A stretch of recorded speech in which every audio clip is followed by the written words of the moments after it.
Welcome to Daily Wisdom, Walking the Path with the Buddha, a podcast shared by David Roylance. This podcast is dedicated to guiding you to completely eliminate the discontent mind and the suffering it causes by attaining enlightenment. Learn and practice the teachings of Gotama Buddha that will guide you to fully attain a peaceful, calm, serene, and content mind with joy. To support this podcast, visit patreon.com/supportbuddha or visit buddhadailywisdom.com, where you will discover a full range of courses, retreats, and online learning resources to assist you on the path to enlightenment. Now, here's our teacher to share more.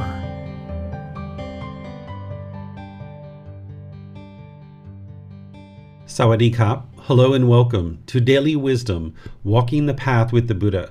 Today is our group learning program, and we're studying the Buddhist chanting that we've been doing before meditation and after meditation. I'm starting a 4-part series today that's going to help you to learn these chants and be able to practice them to help you improve your meditation and deepen your meditation. I'm going to first share with you some teachings about what chanting is and why it's done, and then we're going to actually practice the chanting, helping you guys to learn it. And then by the time we're done, we're probably going to put together the chanting with some meditation and actually meditate as well. So I'd like to welcome you, whether you're joining for the first time or you've been joining regularly. As we go throughout our class today, you're welcome to ask any and all questions that you like by putting those into Facebook, YouTube, or Zoom in the comment section. Or in Zoom, you can raise your hand electronically and I'll see that you have a question and then I'll be able to answer that for you. Before we move into talking about the benefits of chanting, let me just give a little bit of a history about where chanting comes from so you'll understand more of what it is that I'm sharing with you related to chanting. During the lifetime of the Buddha, everything that he taught was oral. They didn't write things down because the technology to write things down existed in China, but it didn't exist in that region of the world where the Buddha was from. So the language that they spoke, it didn't even have a script at the lifetime of the Buddha because there was no reason for a script. There was many oral traditions throughout the world because the technology to write things down hadn't yet made its way through the world. So therefore, a lot of the languages didn't even have scripts. So during his lifetime, he would just teach orally. And then every 2 weeks, students would come together and they would recite his teachings word for word in terms of chanting. And nowadays, certain chants have been created and people chant certain things. And oftentimes they take on a mystical and magical approach or even almost like a prayer or something like this. But keep in mind that that's not the teachings of the Buddha. That's not what he actually did. That's not how he used chanting. He used chanting as a way to help his students commit the teachings to memory by reciting them once every 2 weeks. So, like for example, I've been talking now for maybe 3 minutes. The students would remember the words of their teacher, and then every 2 weeks they would recite them word for word and commit them to memory. And this is how they were then able to practice the teachings, because you wouldn't be able to practice the teachings if you didn't understand what the teachings were. So since they didn't have books and podcasts and videos and audiobooks and all the things that we have nowadays to preserve the teachings, they had to preserve them within their own mind. So this is where chanting comes in, that they would chant the teachings of the Buddha word for word, exactly the way that he spoke them, so that this way they could then discuss them at different times when they weren't learning, and then they could actually practice them in day-to-day life. And then ultimately, by the time the Buddha died, shortly thereafter, they did write down the teachings. They started going through the effort of writing them all down and capturing them in what we refer to today as the Pali Canon. So the chanting that I share with you, it's actually going to be in the Pali language. The language that the Buddha spoke during his lifetime is really up for debate. We don't know 100% exactly what language he spoke. For a long time, researchers, anthropologists, and historians thought that the Buddha spoke in the Pali language. But now that we've uncovered some recent remnants in the last 10 years or so of some other documents from the lifetime of the Buddha or thereabouts, or maybe afterwards, that these documents are predating Pali. So Pali being the language that the Pali Canon is written in, which dates back to about 1200 to 1300 years, The Buddha lived 12 to 1300 years before that. So for a long time, all we really had was the Pali Canon as the oldest, most historical text of the teachings of the Buddha. And that's why people always thought that the Buddha spoke in Pali. But there's been these new remnants that have been uncovered in the last 10 years or so that are of a language prior to Pali, that it looks like the Buddha probably spoke that language, which is similar to Pali, but it's not Pali itself. So this language of Pali that we chant in, it's interesting to understand, it's interesting to chant in, but it's not something that you need to go out and learn in terms of learning a Pali language, because that is no longer a spoken language today. The teachings have been brought into English, and if you learn and practice in the English language, you have a much wider community of people in order to get help with the teachings. Whereas if you went and spent 15, 20, 30 years learning Pali, by the time you're done with that, it is going to be in such a way that not everybody agrees what those words mean, because there's very few people in the world that understand Pali. And then if you were to learn the teachings in Pali, need to reflect on those and start practicing them. And then in terms of getting help with the teachings to be able to improve your practice, there's very few people that understand the Pali, and they don't even agree on what the words mean. Even a language like English, which is widely spoken across the world, and it's currently an actively spoken language and well documented, we don't agree 100% on what these words mean. People have different understanding of what the various words mean. So this language from so long ago that is no longer a spoken language, there's a vast array of meanings and understanding of what these words mean. Now, the chants that I'm going to share with you, there are 3 specific chants, and I've got the English translations there of what I know them to be, but you might see different translations. The same thing is true if you hear me chanting in Pali. You could potentially go to other places that are chanting in Pali, and it could be slightly different. This is all impermanence. The Pali chants are used throughout the Theravada Buddhist tradition. Theravada meaning teachings of the elders. This is considered to be the form of teachings that is closest to the lifetime of the Buddha, where other traditions spawn after the life of the Buddha. Anywhere from about 500 to 1,000 years after the death of the Buddha, there's other traditions that end up spawning. And in the Theravada tradition, whether it's Sri Lanka, Myanmar, Thailand, Laos, Cambodia, southern Vietnam, they're all chanting in the Pali language. And really the Theravada tradition has been spread all throughout the world. But depending on where you go from region to region and even temple to temple here within Thailand, you can hear some variations in the chanting. When I teach chanting, I teach it with a Thai dialect, where you can actually chant anywhere here in Thailand, but you can also chant in Sri Lanka or Myanmar or Laos, Cambodia, southern Vietnam, or anywhere in the world that there's a Theravada temple. You'd be able to chant with those people, but you'll notice that there's a little bit of a different dialect from region to region and temple to temple. But we kind of unify on this particular chanting because the Pali language and the Pali canon being the source of the teachings for this tradition, that universally, if there's going to be chanting in the Theravada tradition, it's going to be in Pali.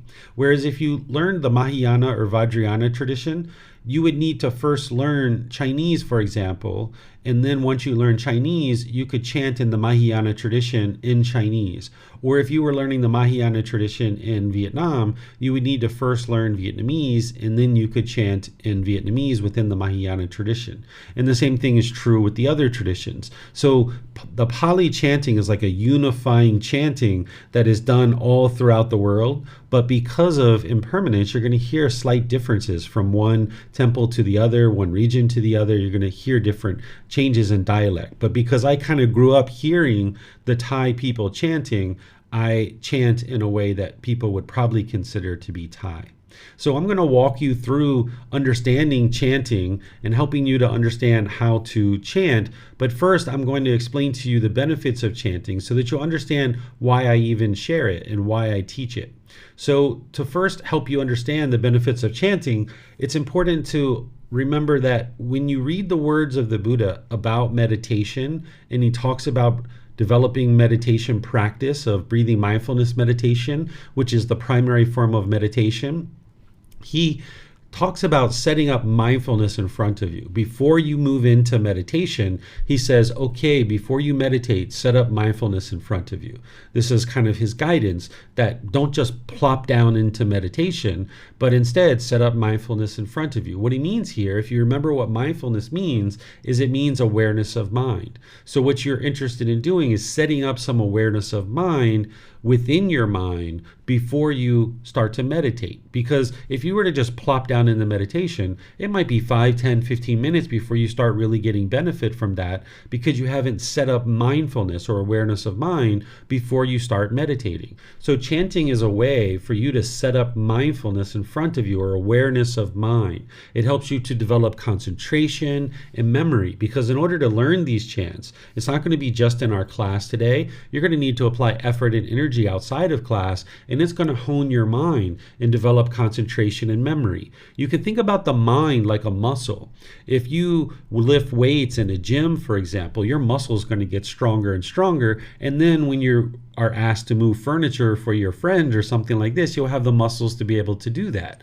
But if you never exercised your muscle, you wouldn't have any strength to be able to move something. So it's the same thing that with the mind, if you never exercised it, you wouldn't be able to have concentration and memory and focus in your day-to-day life, whether it's at work or your home life or somewhere else. So the chanting is going to help you develop awareness of mind. It's going to help you to develop concentration and memory, because you need to practice this, and it's like exercising the mind. There are times when I was learning chanting that I would just go into the little area where I would do meditation, and I would just practice chanting over and over and over and over and over again. I wouldn't even meditate sometimes. Of course, sometimes I would meditate, but other times I would just be practicing the chanting, exercising the mind, developing concentration and developing memory and that awareness of mind.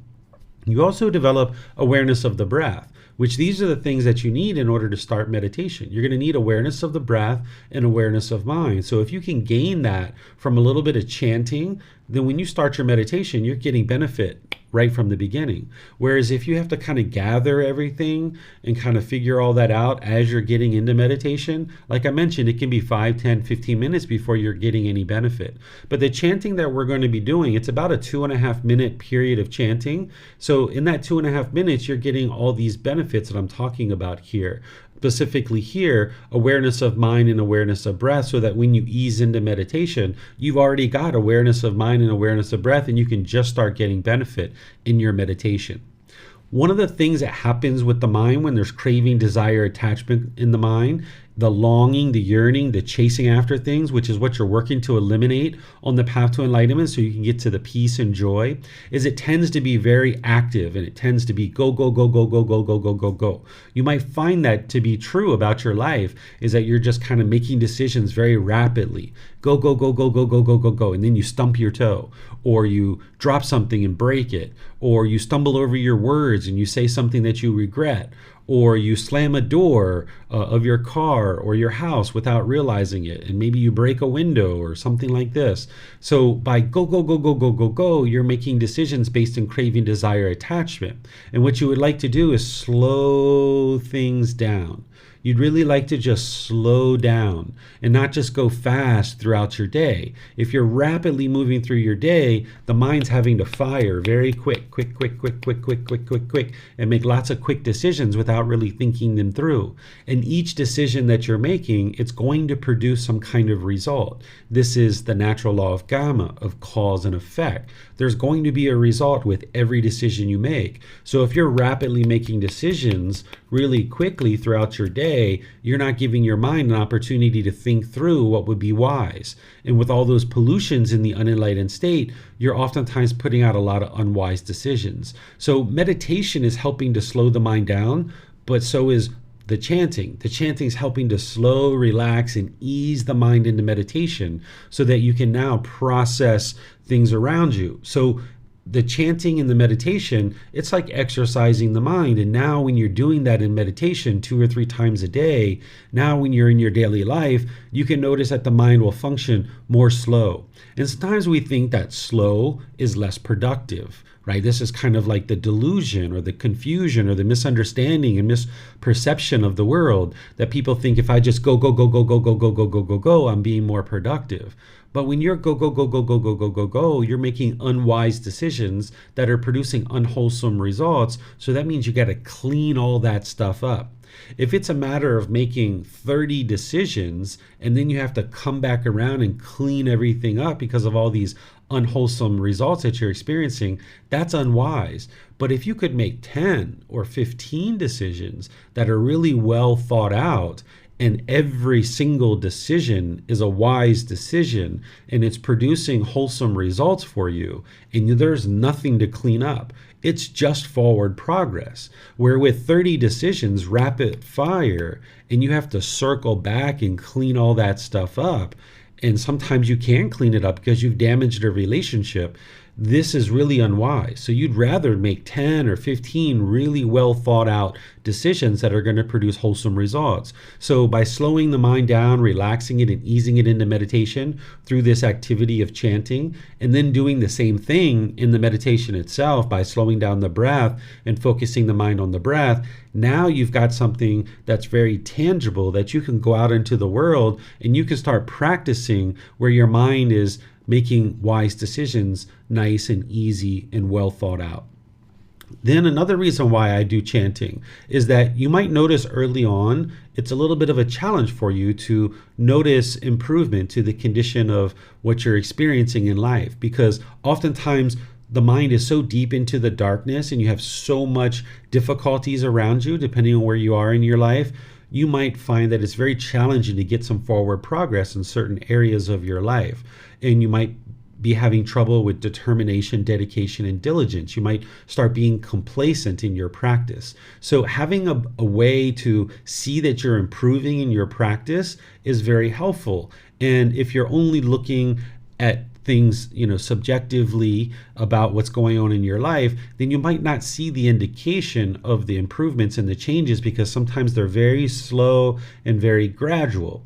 So the chanting gives you an audible indication of your practice improving, because as you're chanting, you're going to hear from session to session, week to week, you're going to hear your chanting improving. And this can really be motivating and encouraging and give you energy and effort and enthusiasm and ambition that, like, wow, I'm actually making some progress here. You can hear it in the chanting. So the way that I chant today is not the way that I chanted when I first started. When I first started, I could barely pronounce the words. So each day, each week, as I was dedicating time and effort to chanting, I was able to hear the audible improvement. And this was very encouraging and motivating. So you could use the chanting in that way.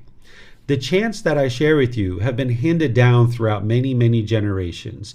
And there's this kind of, this long list of elders, of people that have been handing the teachings down all the way from the life of the Buddha until now. And we'll never know the names of all these people. It's 2,500 years of people that have done something with the teachings of the Buddha, found it beneficial, and then they handed it off to the next generation. And then that generation found it beneficial. And now they've done something with it and they handed it off to the next generation. And this has been happening for 2,500 years. There's countless unnamed people that have been preserving these teachings in such a way that now these teachings are reaching you.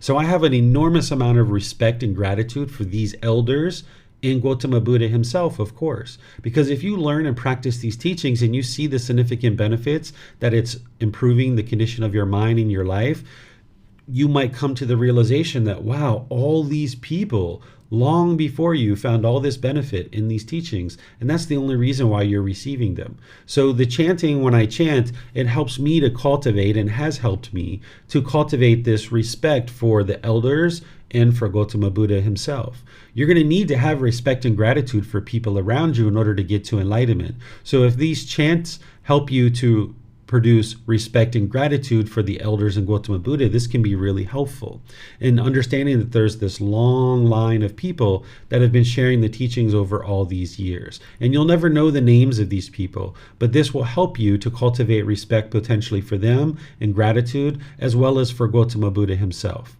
And then remember that there's nothing mystical or magical about these specific chants, that there isn't any auspicious or superstitious things. Sometimes people say, hey, we have this special chant that only our temple knows about. And if you chant this special chant, you're going to get an extra long life. Or if you chant this special chant, you're going to get rich or wealthy. Or if you chant this special chant, it's going to help you to get to enlightenment within 5 years. Or if you chant this special chant, you're going to get your boyfriend or your girlfriend back, right? This is not true. This is not how chanting began. Remember, the way that chanting began is during the lifetime of the Buddha. just as a practice to commit the teachings to memory. There's no mystical or magical things in the teachings of the Buddha. There aren't rites, rituals, ceremonies, and worship. There's nothing auspicious or superstitious. You can't chant anything and will something into happening. This law of manifestation, or whatever it's called, or manifesting something, it's not possible to just manifest something just in the air. The way that things occur in the world is through cause and effect, or action and result. By you making some decision, there's going to be some result that's coming back to you. So by chanting, it's helping to benefit the mind and deepen your practice to get more benefit out of your meditation. But you can't get something like, an extra long life, or extra money, or your boyfriend or girlfriend coming back to you, and things like this. And just like I teach you, don't believe anybody, I also teach you, don't believe me too. So you can think about this. You can reflect on this. If there was this special chant that somebody says, hey, this is a special chant that you're going to get extra long life if you chant this, and only our temple knows about this, keep it to yourself. Well, if this is true, you should be able to look around the temple and see a bunch of people that are 150, 200, 300 years old. And if you don't see that, then you know that this isn't true.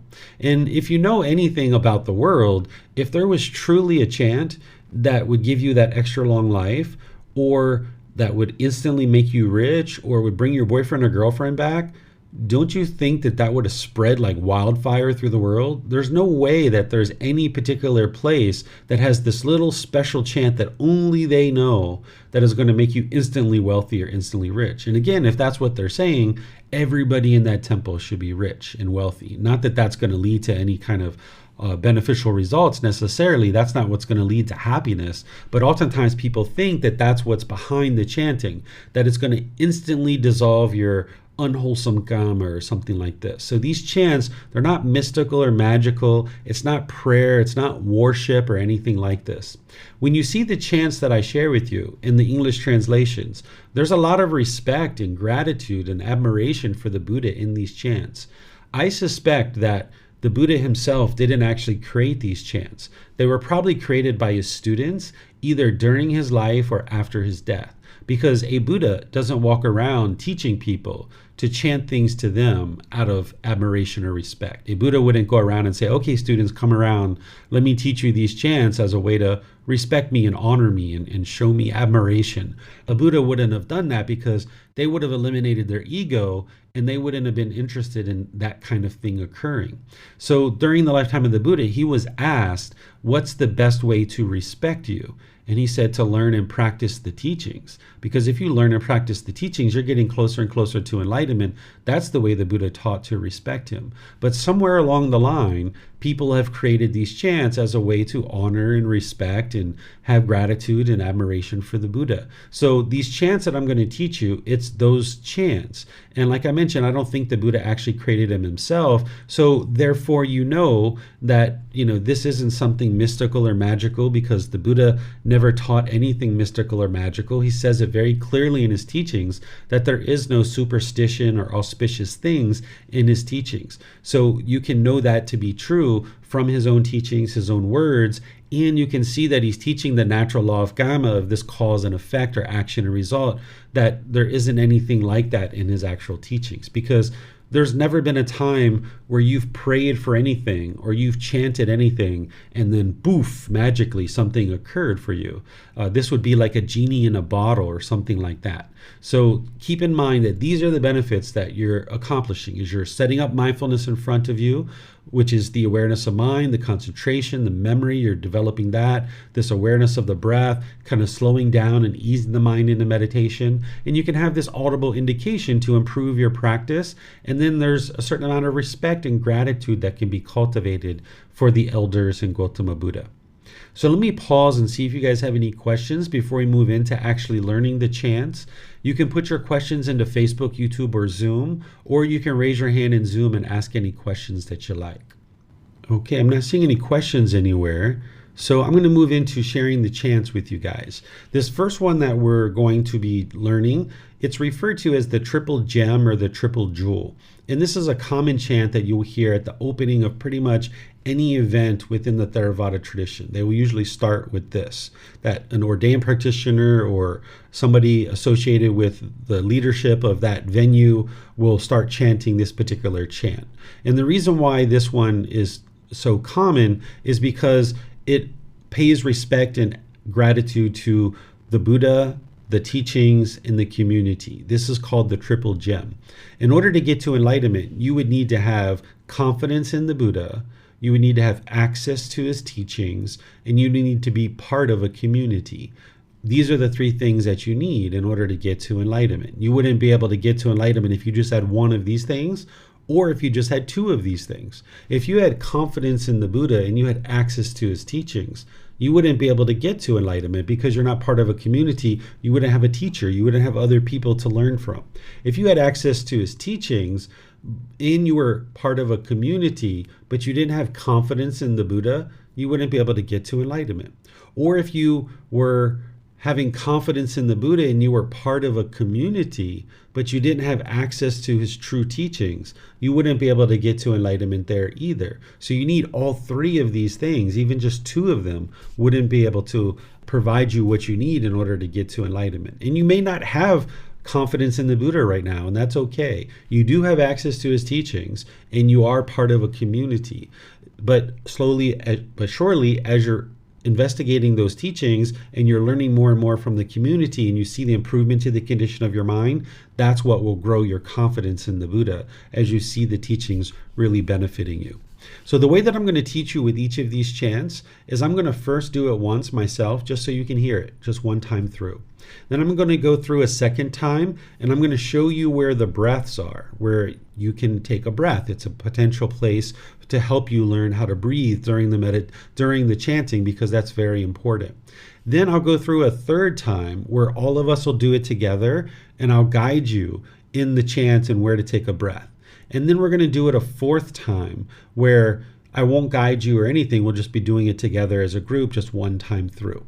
Okay, so I'll show you how this goes. Here's the first time through where I'm just going to chant it. You can look at it on your screen and follow it along as I'm chanting. If you'd like to get access to these chants, you can go to our website, buddhadailywisdom.com, and click on free books. And then down towards the bottom, you'll see free resources. And there's a one-page daily chanting sheet that you can download and print and do whatever you'd like with it. I have a bunch of these at the temple that I've laminated and I have available for the students to be able to use during the classes and to be able to chant along. So if you'd like to use the ones on the visual aids today, that's great. But if you're just listening to this on the audio through the podcast, you might need to go to the website and get access to the printed version or the text version so you can see it yourself. So here's the way that this one sounds. Arahang Samma Sambuddho Bhagava Bhutang Bhagavanhang Apivatemi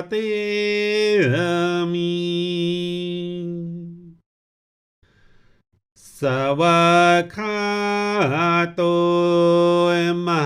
Bhagavata Dhammo Dhammang Namasami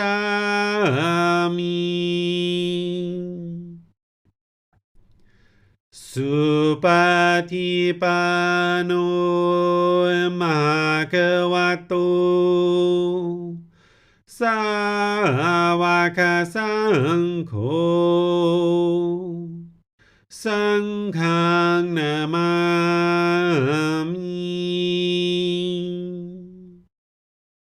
Okay, so that's the first time through, right? That's just listening to me and kind of hearing it, perhaps with a visual aid in front of you.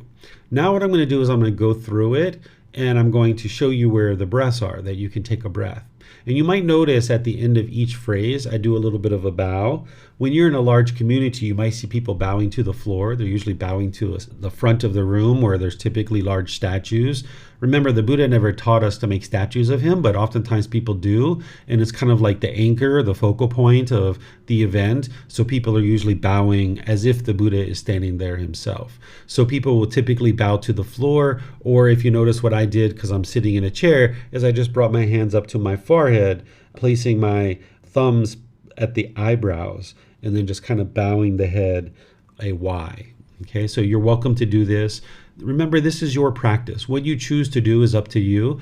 You don't have to chant. You're not required to chant. You don't have to bow. It's really your choice of what you might choose to do. You can actually get to enlightenment without chanting. It's not required, but it'll surely help you in your journey to enlightenment. There's no aspect of the path to enlightenment that is right chanting. There's none of that because it's not required nowadays to get to enlightenment.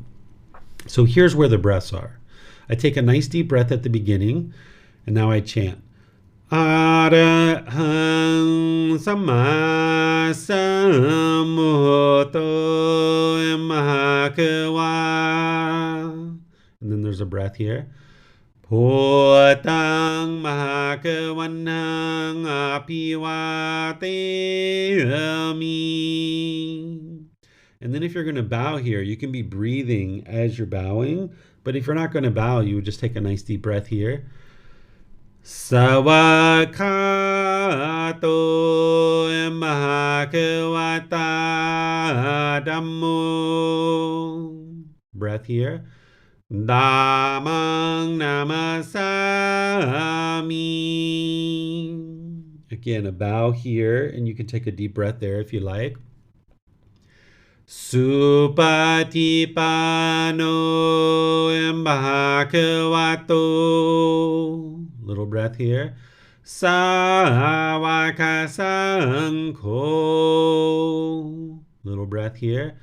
Sanghang Namami.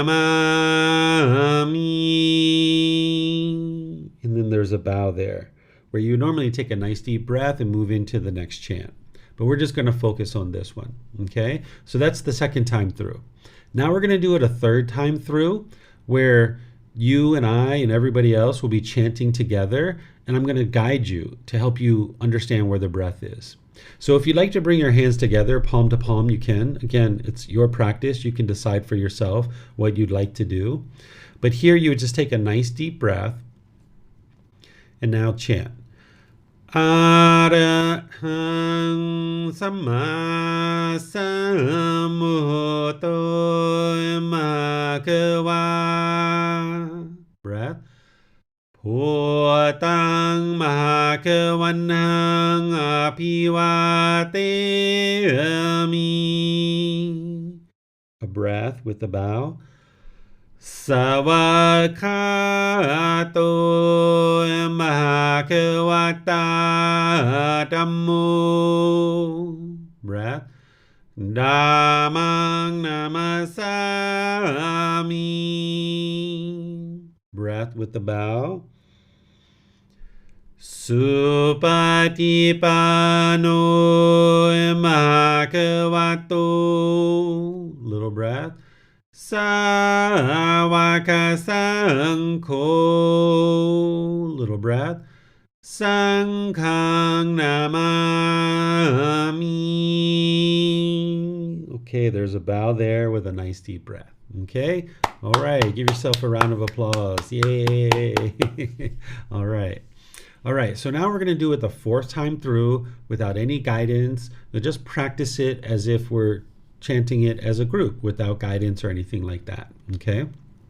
So if you'd like to take a nice deep breath here at the beginning, you can. And remember, you can actually breathe anywhere you like. I'm just kind of giving you guidance of where there's a natural pause and it's possible for you to take a breath there. So if you can take a breath and go all the way through, so be it. That's your way of choosing to chant. Not everyone's going to do it exactly the same way. So even though I'm guiding you where to breathe, don't feel like that's permanent, right? Because different people are going to breathe at different places. Okay, so here we'll go through it together without any guidance. Arahang Samma Sambuddho Mahakawa. Bhutang Mahakavanang Apivateyami. สวากขาโตมหาควตาธัมโมธัมมังนามัสสามิสุปฏิปันโนภะคะวะโตสาวกสังโฆสังฆังนามามิ Okay, that's the first one. Nice.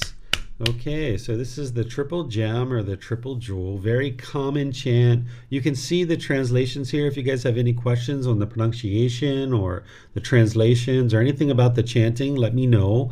I'm going to pause at the end of each one of these and see what questions you guys might have. So remember, you can put that into Facebook, YouTube, or Zoom. Or in Zoom, you can raise your hand electronically and ask any questions that you like. And for those of you guys watching on the replay, you can put these into your questions into the Facebook group. Okay, not seeing any questions anywhere. So let's move to the next chant. The next chant tends to be more straightforward. It's very simple. It's one phrase repeated 3 times. If you're growing up here in Thailand, this is typically the one they're going to teach you when you first get started. So I've seen like little 2-year-old, 3-year-old kids that are just starting to mouth some words, and they're going to teach them this chant, right? So sometimes people like to learn all 3 chants at once, like you guys are doing here. But sometimes if you'd like to kind of break it down, you might decide to learn this one first, and then the one we just did, and then the third one. This is kind of the order that I learned them in. I learned them with the Namo Tassa first. So this one, again, we're going to do 4 times through. So here's the way it sounds. Namo Tassa Bhagavato Arahato Samma Sambuddhassa. Namo Tassa Bhagavato Arahato Samma Sambuddhassa. Namo Tassa Bhagavato Arahato Samma Sambuddhassa. Okay, now here it is with the guidance. There's actually a breath right in the middle and then one at the end. Namo Tassa Bhagavato. Breath. Arahato Samma Sambuddhassa. Then I take a nice deep breath here. Namo Tassa Bhagavato. Breath here. Arahato Samma Sambuddhassa. Nice deep breath here. Namo Tassa Bhagavato. Breath. Arahato Samma Sambuddhassa. Okay, and there we're going to take a nice deep breath and move into the next one. Okay, so now we'll do it the 3rd time through where we can all chant together, and then I will guide you in the breath. Okay, so take a nice deep breath here. Namo Tassa Bhagavato. Breath. Arahato Samma Sambuddhassa. Breath. Namo Tassa Bhagavato. Breath. Arahato Samma Sambuddhassa. Breath. Namo Tassa Bhagavato. Breath. Arahato Samma Sambuddhassa.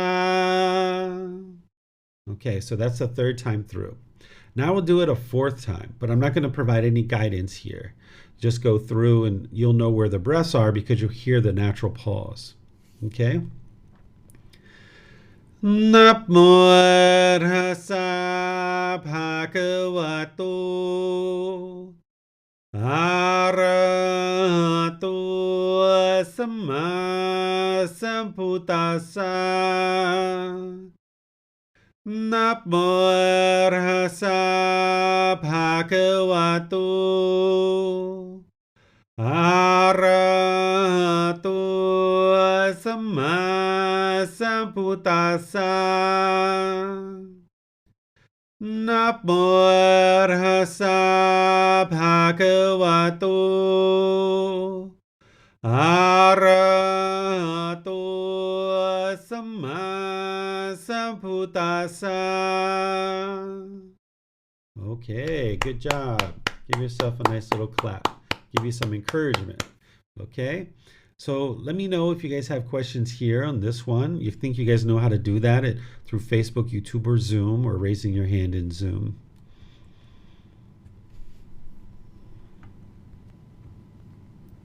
Okay, I'm not seeing any questions anywhere. Okay, so let's go to the next one, which is what I refer to as the ETP-SO. I'm sure there's other ways to refer to this, but this is how I refer to it. So this one tends to be a bit more involved. It took me a lot longer to learn this one than it did the other ones, but some people say this is a lot easier for them. So you'll find out for yourself. But nonetheless, it's really fun to chant it and enjoy learning it and stumbling over your words and laughing at yourself, because you're not going to be able to get it perfect the first time. There's just no way, right? So have fun with it. Enjoy it. Stumble over your words if you need to. Laugh and joke and have fun with it. Okay, that's what getting to enlightenment is all about laughing, joking, having fun. You can do those kinds of things and get to enlightenment. Okay, so here's the way it sounds. Iti piso mahakawa arahang samma sambuddho vicacaranang sammuno sakato rokawito anutero purisa dhammasati satatawa manusanang bhoto bhagavati. Okay, so this one, there's the natural pauses that you might actually be kind of hearing now, right? So now that you kind of know, you might not even need this guidance, but I'll give it to you and kind of help you see where I'm breathing. But you're probably hearing that for yourself if you're paying close attention. So here what I do is I take a nice deep breath at the beginning because I'm leading in from the other chant. Iti piso emakawa. And then I'm taking a breath here. Arahang samma sambuddho. There's a breath here. Vicacaranang sammuno. There's a little breath here. Sakato rokawito. Nice deep breath here. Anutero purisa. Breath here.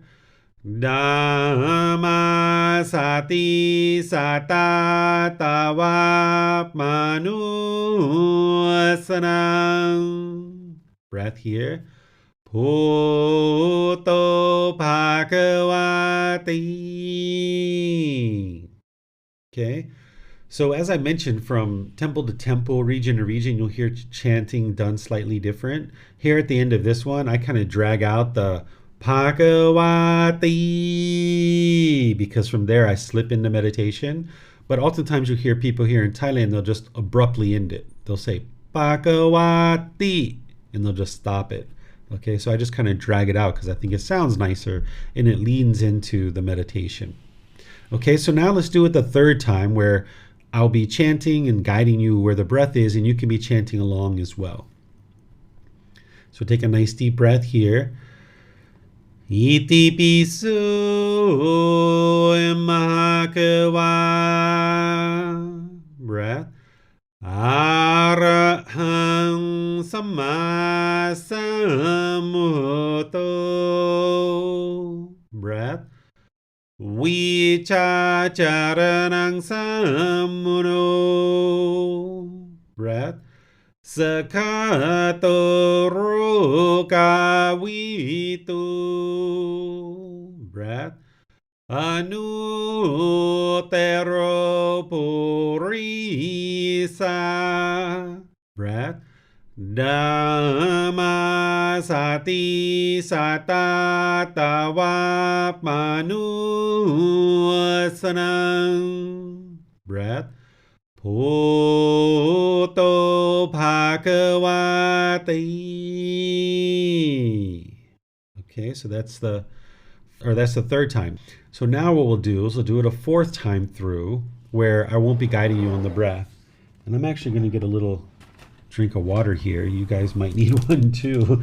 Actually, chanting tend to dry out the mouth if you're doing a lot of it. So feel free to get a little drink of water.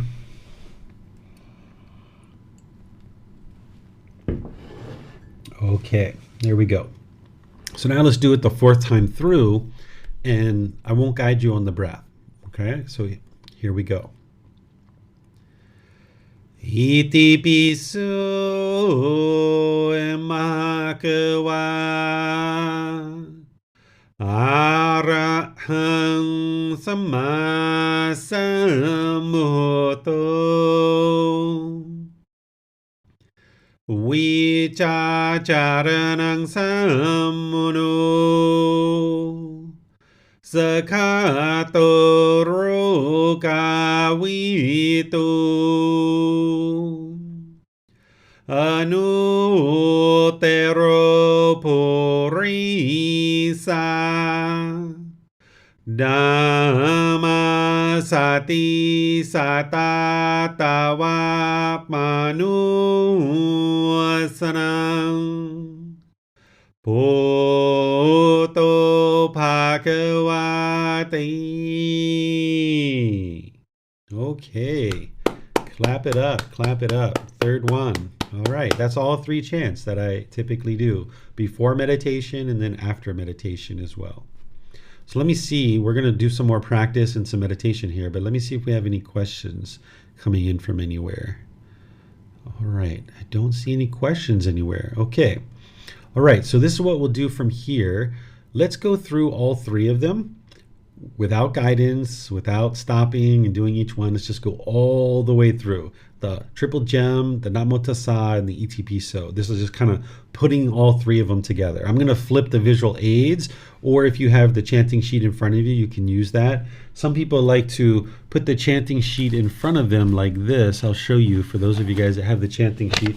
Some people like to kind of hold it in their hands like this with their hands together and then kind of holding it in front of them. If that helps you, you can use that. Again, just a suggestion, not something you're required to do. You can also just use the visual aids that I'm flipping through. But when you're doing this on your own, you won't have this, so you'll at least know how to do that. Okay, it looks like Julie has a question. Go ahead, ma'am. Are you doing the Anjalis just on that first chant at the end of the phrases? Oh, the bows. Yeah, the bows on the other ones. Yeah, it's at the end of each phrase of the first chant, because that's the Buddha, the teachings, and the community. And then I don't do it again until the very end of the Itipiso. At the very end of the Itipiso, then I do one final one at the end. Okay, thank you. You're welcome. Okay. All right, so let's go ahead and go through them, all three. If you guys would like to join, this will give you a chance to practice all three together in tandem, okay? So take a nice deep breath if you'd like to, and now here we go. Iti piso. Oops, wrong one. There's a stumble over the words, right? Just laugh it off. No big deal. That's some impermanence. Okay, nice deep breath here. Arahang Samma Sambuddho Mahakawa Putang Mahakavanhang Apivateyami Savakato Mahakavata Dhammo Dhammang Namasami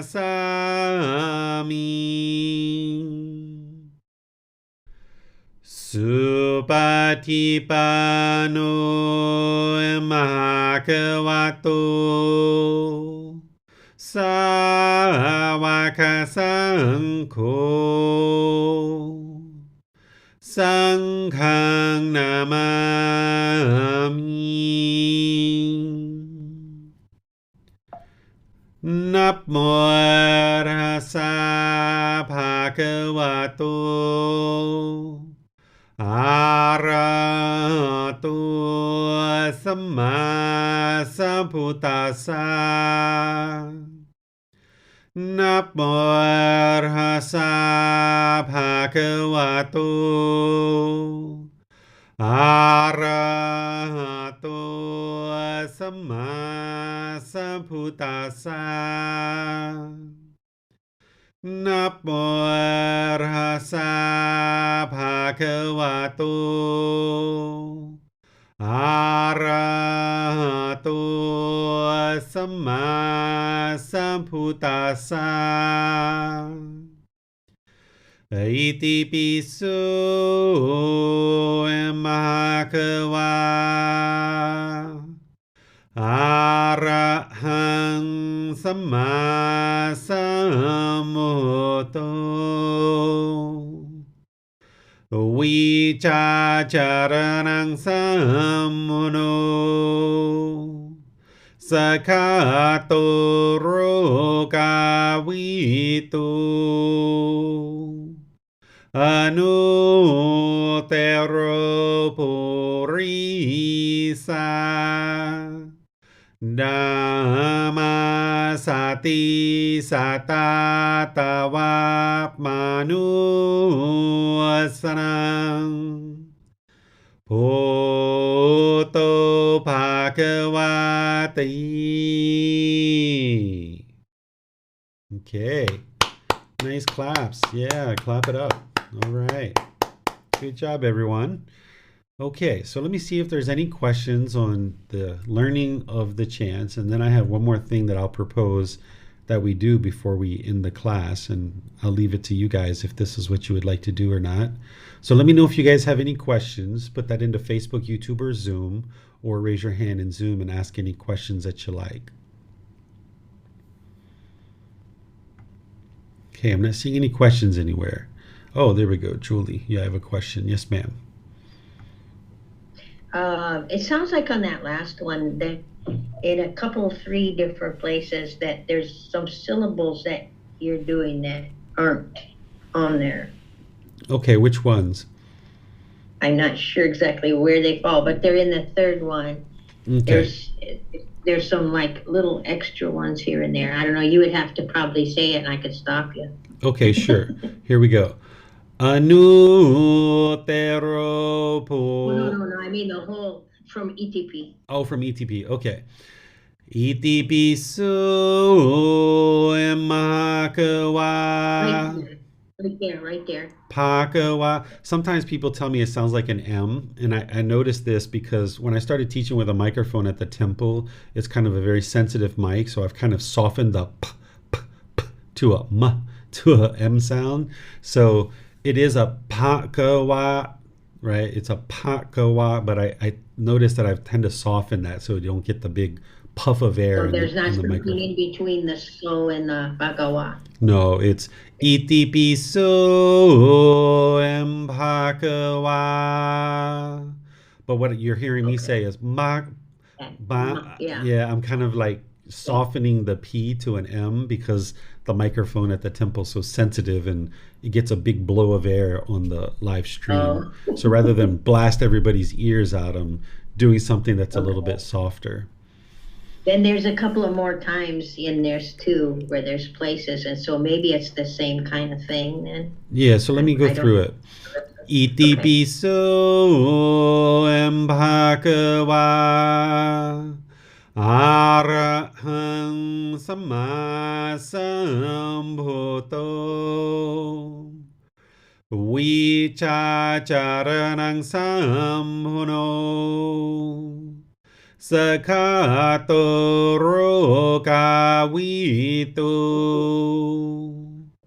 Anutero purisa Dhamma sati satatava manuasana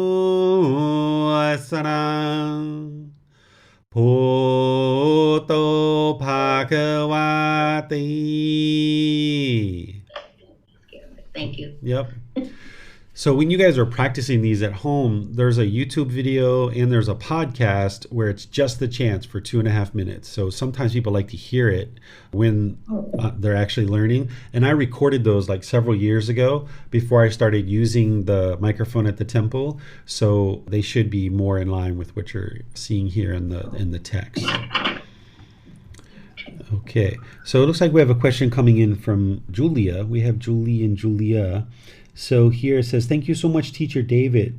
The chants are wonderful. Why does awareness decrease when you are in physical pain? Sometimes life gets so busy with kids, work, and responsibilities. How can you make time for consistent meditation?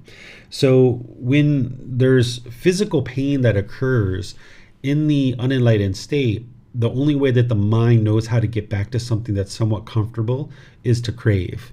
So it will tend to crave something. So like if you feel physical pain, you might crave for the body to be permanently comfortable, or you might crave food, or you might crave something else, right? To be able to get back to something that's comfortable. So whenever craving is arising, this is pollution in the mind. So that's why you're experiencing a decrease in awareness of mind during that period of time, because the mind is uncalm and unsteady and shaken up by its pollutions. So it's kind of like kicking up a bunch of dust and you're coughing, right? So when you get, say you stump your toe and now you have physical pain, now because your craving is arising, your awareness of mind is going to decrease. For an enlightened being, this doesn't occur. There's actually physical pain, but you don't have a shaking up of the mind. So physical pain is interesting because in the unenlightened state, it's like getting hit with two darts. That you get hit with the first dart, which is the physical pain. And then now in the unenlightened state, because the mind's craving permanence of permanent comfort of the body, you're not only experiencing the physical pain, but you're going to experience mental anguish or painful feelings in the mind along with it. It's like getting hit with two darts. Because you got hit with the first one, the physical pain, now you get hit with the second dart, which is the mental anguish or the mental pain. And this actually heightens the physical pain, making it feel worse. So this is what's experienced in the unenlightened state because the mind's craving. So therefore, it's going to experience that mental anguish, the two darts. By the time you get to enlightenment, you'll still experience the physical pain, like getting hit with the first dart. But you won't experience the second dart. You won't get the mental anguish or the mental pain along with it because there's no craving there.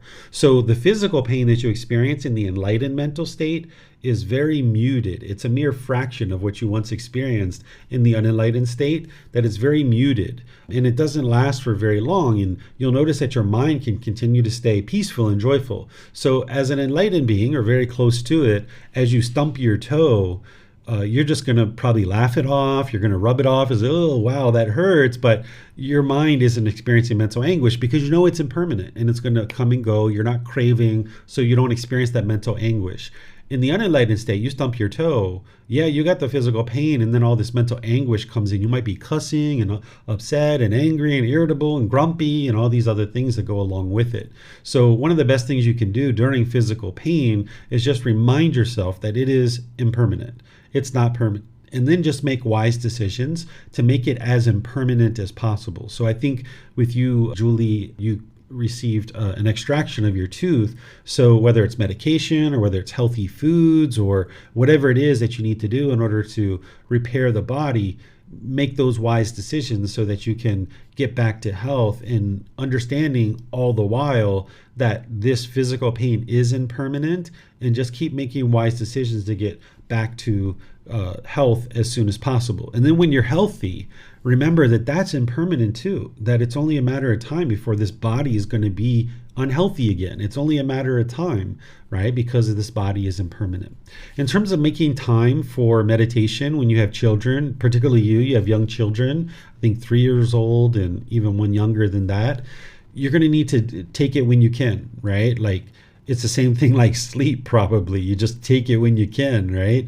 So you do the best you can in the situation that you're in. If you can wake up a little bit earlier before your children, or you can put them down to sleep, and then afterwards you have some time for yourself, this is really wise. When my son was very young, I would be sure that he was in bed and asleep by 8 o'clock, because I would then have time after that to meditate, because I was waking up really early with him and I was going to sleep really early. Like, I was going to sleep by like 9:30. So I would make sure that we were headed to bed around 7:30, 7:45, and that way he was out by 8 o'clock, and then I would have time to do meditation afterwards. So you're going to need to grab it when you can, but if you can make some wise decisions about gradually easing your children into bed. So even by like 6:30 at night, you're starting to wind things down. Lights are starting to be turned off.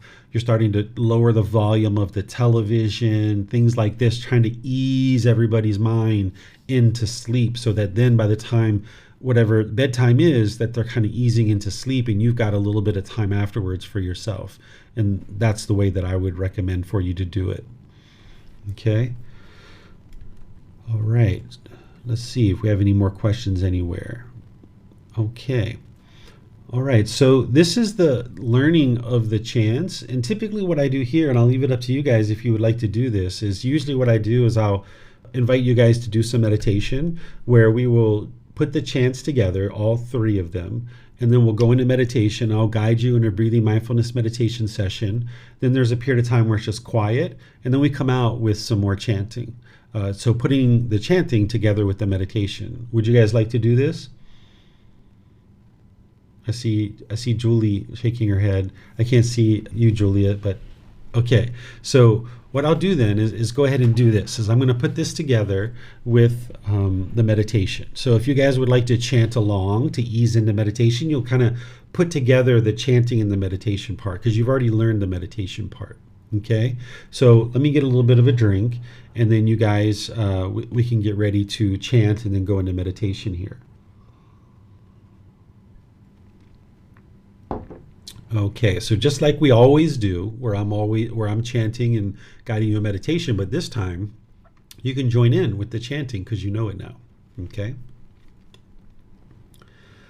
Arahang Samma Sambuddho Bhagava Bhutang Bhagavanang Abhivateyami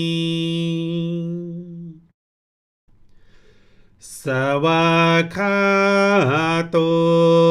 Bhagavata Dhammo Dhammang Namasami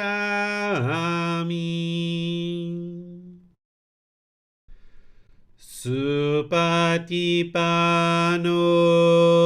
Bhagavato Sāvaka Saṅkho Saṅghang Namami.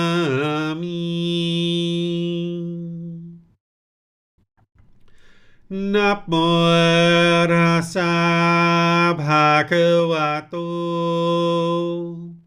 Arahato Samma Sambuddhassa. Namo Tassa Bhagavato Arahato Samma Sambuddhassa. Sambuddhassa.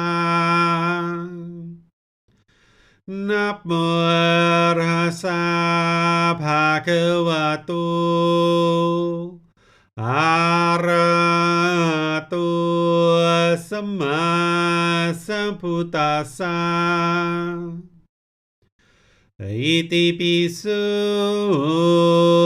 Bhagava Arahang Samma Sambuddho. Vicacaranang sammuno Sakhato rokavito Anutero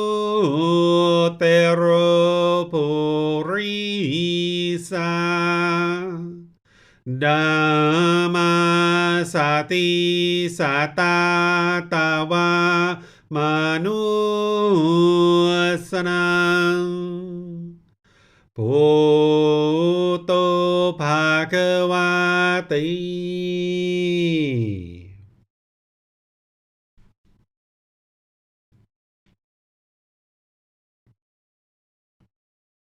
Okay, with the lower body and hands and arms comfortable, and the upper body erect, just close the eyes and start breathing in through the nose and out through the nose.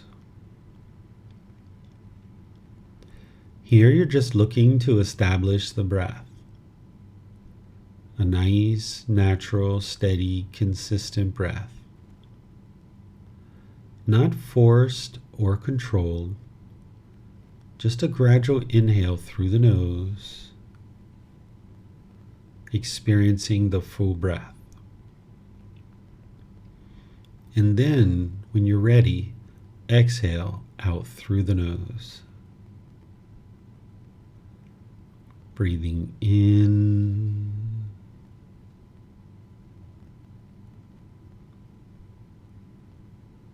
and out.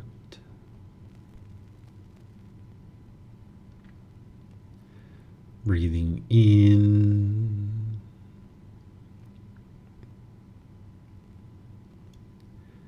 and out.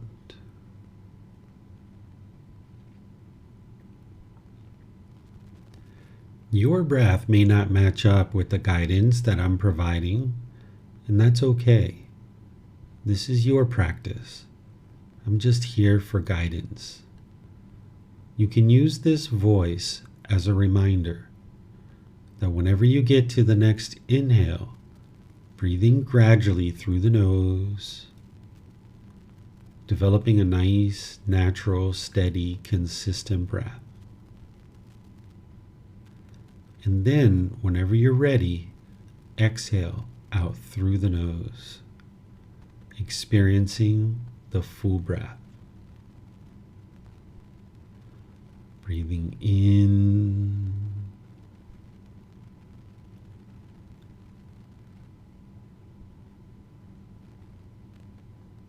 and out.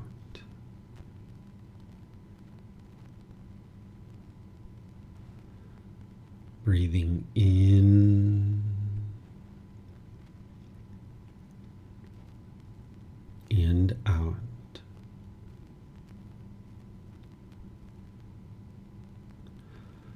With the breath well established, start fixating the mind on the breath, either the sound of the breath coming into the nose or the sensation of air moving over the skin into the nose. The breath is the present moment. Fixate the mind on the breath, the present moment. Breathing in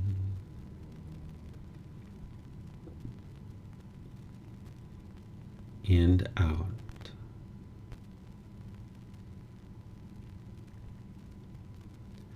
Breathing in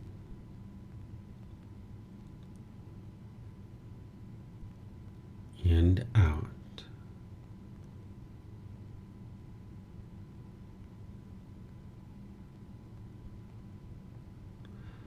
With the mind fixated on the breath, whenever you notice that it moves off the breath, cut that off, let it go, and come back to the breath, the present moment.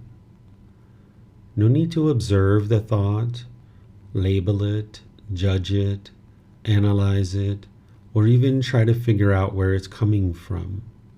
Whenever you notice that the mind is moved off the breath, cut that off, let it go, and come back to the breath, the present moment. Breathing in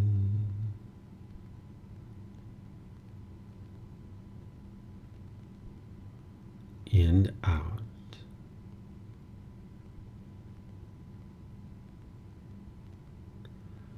Breathing in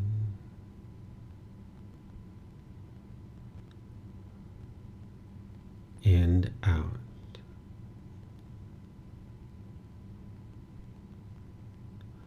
I'm going to be quiet now and let you do this work of focusing on the breath, cutting off and letting go anytime the mind moves off the breath. You have nowhere to go. There's nothing to do. No one needs you right now. This is your time to focus on the breath. Breathing in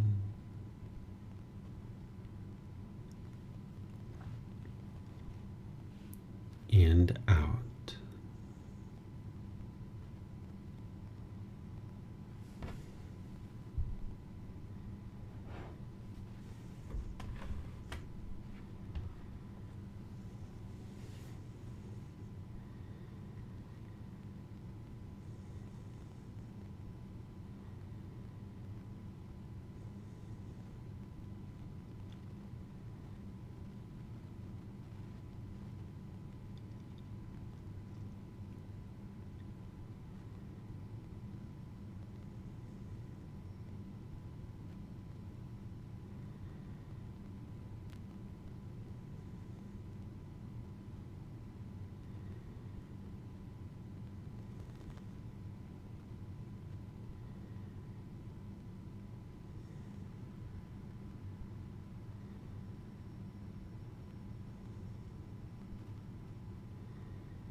อะระหังสัมมาสัมพุทโธภะคะวา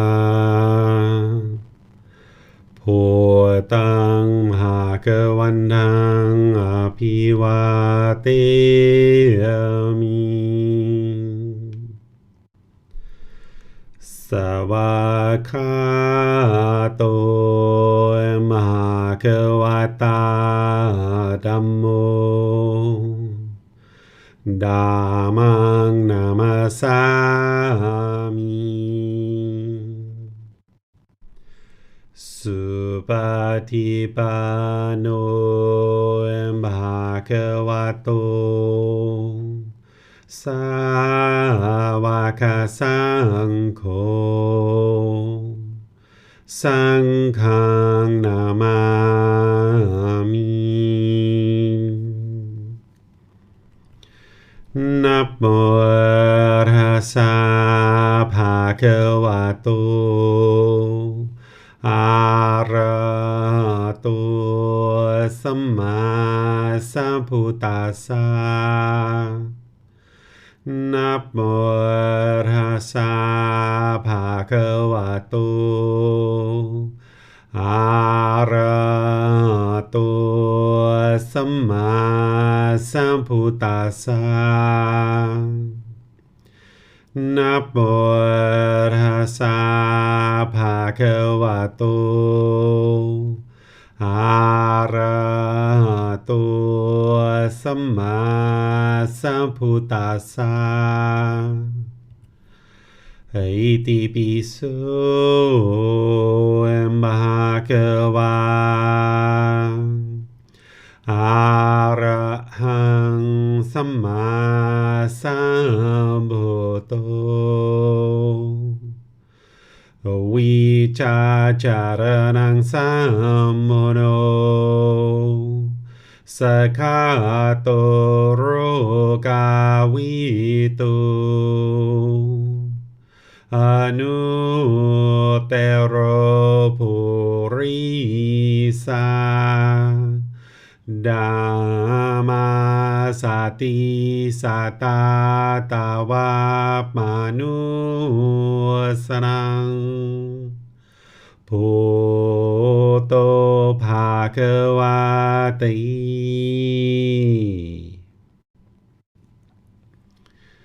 Okay, if you guys would like to slowly make your way out of meditation, what I'm going to do is just open up to any remaining questions that you guys might have, whether that's about chanting or meditation or any other aspect about the path to enlightenment based on the teachings of the Buddha. You're more than welcome to ask any and all questions. Even if you're having personal challenges as well, you can ask any of those as well. Just put those into Facebook, YouTube, or Zoom, and I'll be able to see those in the comment section. Or in Zoom, you can raise your hand electronically and ask any questions that you like.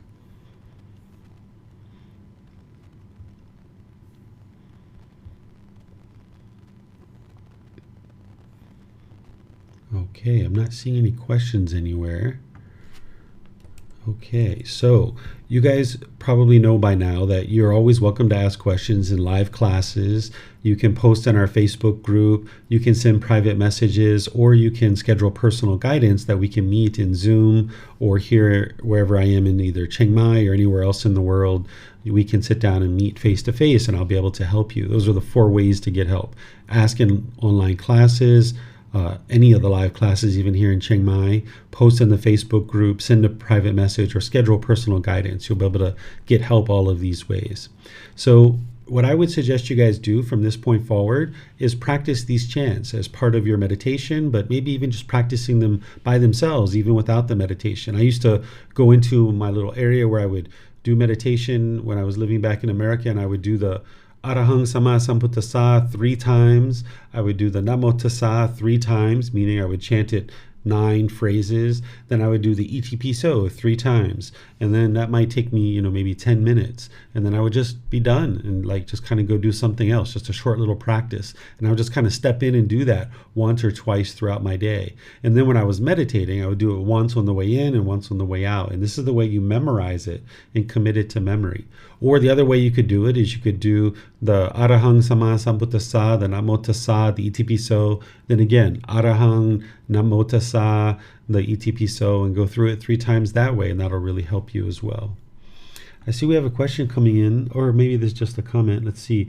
Thank you, Teacher David. Is it helpful to go on 10-day meditation retreats? Does that help you progress more rapidly? It really depends on where you're at in your practice. Julia, yes, Julia. It really depends. Going away to a 10-day meditation retreat, it could kind of be a little bit too much for someone who's just starting out. I encourage an individual to really get deeply into the teachings first before they go into doing a 10-day retreat. In those 10-day retreats, everybody's pretty much quiet if you're doing a silent retreat. And you're meditating like maybe 10, 12 hours a day. And if you don't have all the teachings that you need in order to support you through that period of time, it can be really challenging and you can actually burn out and just kind of, some people just give up on the path to enlightenment altogether. Oftentimes those retreats are helpful for you to see the attachments that you have that you didn't necessarily know were there. That say you've been practicing for 6 months, a year, 2 years, and it seems like, things are going pretty well in your practice and you would like to kind of test the mind and challenge it a bit. Going away to those retreats where there's no phone, you're only eating twice a day, you're meditating a lot, you're not talking to your family and checking emails and watching TV and listening to music and all those things, it'll show you what your mind's attached to, because you'll start missing those things. Start craving that special drink or whatever it is that you typically eat. So that's where it's really good for you after you've already got a lot of practice underway.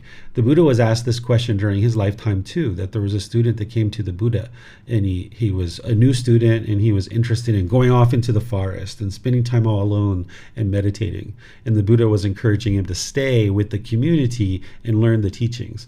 But this student was kind of adamant that he wanted to go off into the forest by himself. So the Buddha tells him a little story. He says, think about this big bull elephant going down into the river, sure-footed, walking and stomping down into the river.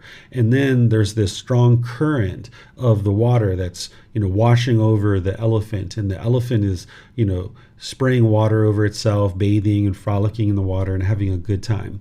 And there's like this rabbit or this cat kind of watching the bull elephant and saying, wow, that looks so good. Wow, that looks so good. That looks so excellent. I think I want to do that too. And then eventually the elephant, sure-footed, comes out of the river, walking up on the bank and just kind of making its way out of the water.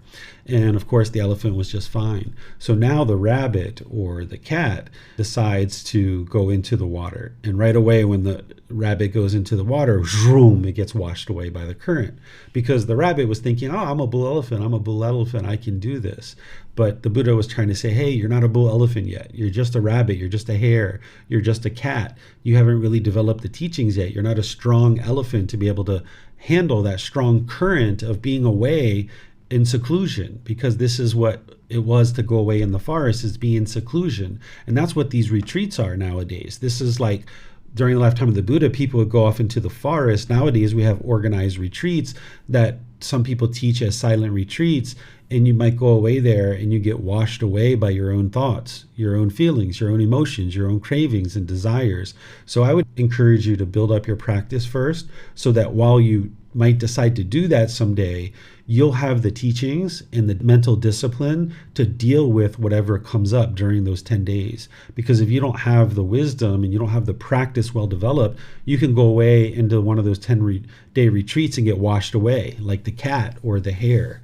So that's what I would suggest, because I see that the Buddha taught it that way. And I also see in my own practice, I've seen students that very early on, they've gone away to these 10-day retreats and they just burn out. like they might have been studying with me for 2 weeks, and then they go away to the 10-day retreat. They come back from the retreat. I talk to them, ask how it went. They're like, oh my God, it was so hard. It was so difficult. And they're just so burned out on meditating for such a long period of time because they didn't have a real practice and they weren't able to deal with their own thoughts yet. So I would give yourself, a good year or two to really soak into the teachings, getting to the point where you've let go of a lot of the cravings, because right now you have so many cravings perhaps that you're already seeing, that you're already challenged with working on eliminating those. If you go away to a retreat, you're going to see so many cravings coming up. So wait until you've kind of dealt with a good majority of the ones you already see and you already know that are there. And then when you go away to the retreat, that'll expose some ones that you didn't otherwise notice on your own. That your mind will be in an environment where you will now be able to see those those attachments or those cravings starting to arise. Okay, great question there, Julia. Okay, so I don't see any other questions anywhere. So I'll just thank all of you guys for coming. Again, I encourage you to practice these chants over the coming week. Next Wednesday, we'll do the second part where we're going to just practice, right? I don't need to teach you all those things that I taught you today. We're just going to practice the chanting and do some meditation together so you can put it all together. I'll open up to all the questions, of course, like I usually do, but we're just going to practice the chanting and do some meditation together. This Sunday in our group learning program, I'm going to be in chapter 5 of our book, Developing a Life Practice, The Path That Leads to Enlightenment. In this chapter 5, you're going to learn the Eightfold Path, the path for all humans to enlightenment. This is where you're going to be learning each individual factor using the original words of the Buddha. And this is what you would need to learn in order to actually get to enlightenment. Without this teaching, you would have no ability to get to enlightenment. So I'm going to share that with you on this Sunday in the group learning program. So thank you all for joining, and perhaps we'll see you guys in one of our future classes. Have a very lovely and wonderful rest of your day. We'll see you next time. Sawadee ka. Thank you for listening to this podcast. To provide support for this podcast, visit patreon.com/support Buddha. To access more teachings, visit buddhadailywisdom.com. There, you will discover a full range of courses, retreats, and online resources to assist you on the path to enlightenment. Remember to establish a daily, consistent meditation practice, along with learning and practicing these teachings. A well-developed meditation practice is the foundation in which to train the mind to attain enlightenment.